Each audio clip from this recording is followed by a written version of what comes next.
Hi everyone, welcome to my series about sharing my chess experience. This is the second video, and this video will be about castling. So, as you know, the king is in the middle of the chessboard. So to make sure it is safe and avoid the attack of some troops, for example, the queen or the knight or the bishop, like this it will attack the king. So we have to castle. So there are two ways that you can castle. The near castle, uh, which you will go this king to this square, and in one move you can go here this castle, and in one move again uh, the king will go from e1 to f1,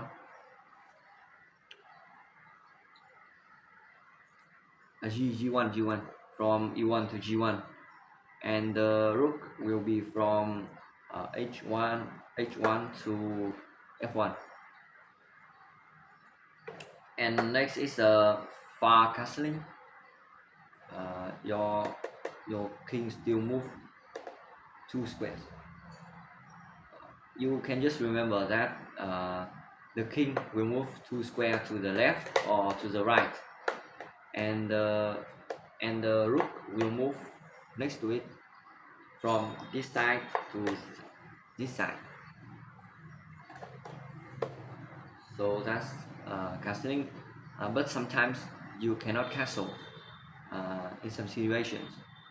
The first one is that if the queen is here and it is checking the king, if you block it, for example with this bishop, if you block it like this and your king doesn't move, you can still castling. You can still castle. But if you move the king, once you move the king, you cannot castle anymore, even on this side or on this side. The next situation is that if your rook is moved, for example, if it's chasing by the knight like this and it moves like this, it cannot castle with this king anymore. But you can only castle in this side because both the king and the rook hasn't moved. It is the same if this rook is if the rook moves, you can only castle in this side. It is the same with the black pieces. So I will just explain in this side, and then you can uh, like do the same with the black pieces. So once the rook or the king move, if the king move, you cannot castle anymore. And if the rook, if one rook moves, you cannot castle on that side anymore. And one more situation, if the road that you are castling is on the way to move off some pieces of the opponent, you cannot castle. For example, uh, if the opponent's rook,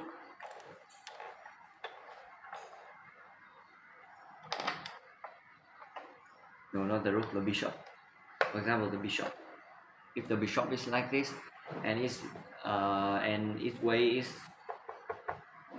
here, you cannot castle. No, just do it here. If it's like this, it can go here, so you cannot castle like this. Even if you want to, even if you want to sacrifice your rook or something, you cannot castle on that side. But if it's moving away, so you can castle just on the road to castling. it is the same. If it is the queen, you cannot castle because it is on this row to castling. It's the same with this one. So castling is the very important thing that you have to learn. The pro players, they usually uh, they try to cast castle as soon as possible, so that they can avoid being attacked from the opponent's uh, pieces, and to open up another attack without worrying about the the safety of the king. Usually, uh, let me set up the board first.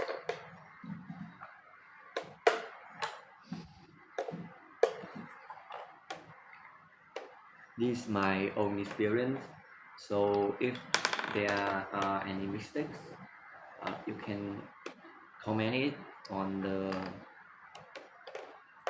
comment, so that I can improve myself and make a more quality videos.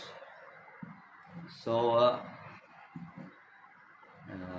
so as you can see here, usually uh, when you have finished setting up the pieces like this, uh, there is a big chance that the pro players will castle to keep your queen, to keep your king safe, and open up an attack on the center of the board or to another side. But when the opponent rook like this, and the queen and the bishop is attacking, like keeping so much pressure on this side, you shouldn't castle, because your king will be under the threat of checkmate. But in this position, if they are if two rooks are keeping an eye on this side so much, you should castle on the opposite side, so that you can push these pieces up and still keep your king safe. But usually, if the king is not in danger, uh, you should like castle on this side, to because it is a shortest way to do it, because you only have to move the knight and the bishop. So usually we will castle like this. But sometimes when there's one more situation, if the opponent king castle on this side and you really want to attack on this side, because you are the black, you can castle on the opposite side like this, and then all your pieces will attack this side. But it is really dangerous, because opponent can move the pawn all the way up here, and you will be attacked if you are not attacked as fast as the opponent. So this is like the matter of speed.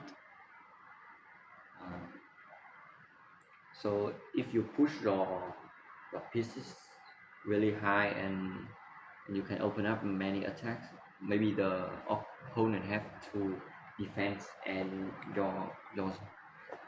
your king side will be really safe. But if you don't attack real quick, you will be in danger.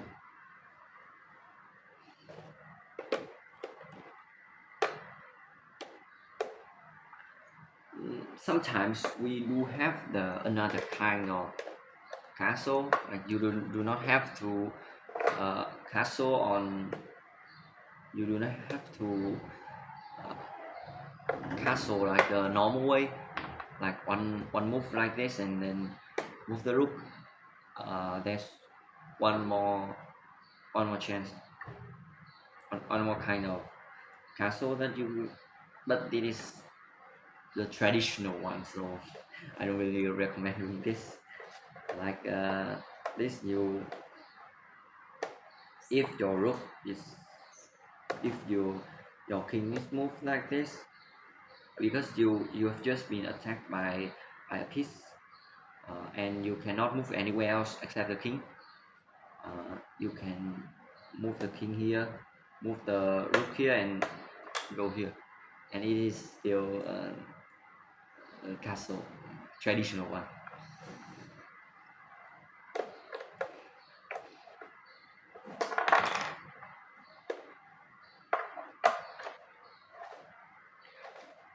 These are only a few kinds of situations that I want to tell you, because sometimes you cannot castle. Sometimes you cannot castle in the beginning of the game, and you can only castle in the middle of the game. And if the opponent do not want to castle, or their castle really slow, your mission is to keep the castling, like, is to slow down their move so that they cannot castle, and their king is in the middle of the board like this. For example, here you should keep you should keep the you should keep the king in the middle of the board as long as possible, so that you can open up an attack or something that will make the opponent in the bad situation or something. And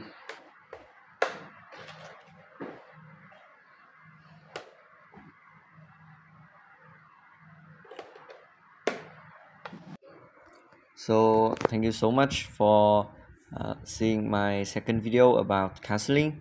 My next video will be about um, en passant and promoting. Thank you so much for seeing my second video. Please like and subscribe so that I can do more quality videos sharing my experience about chess.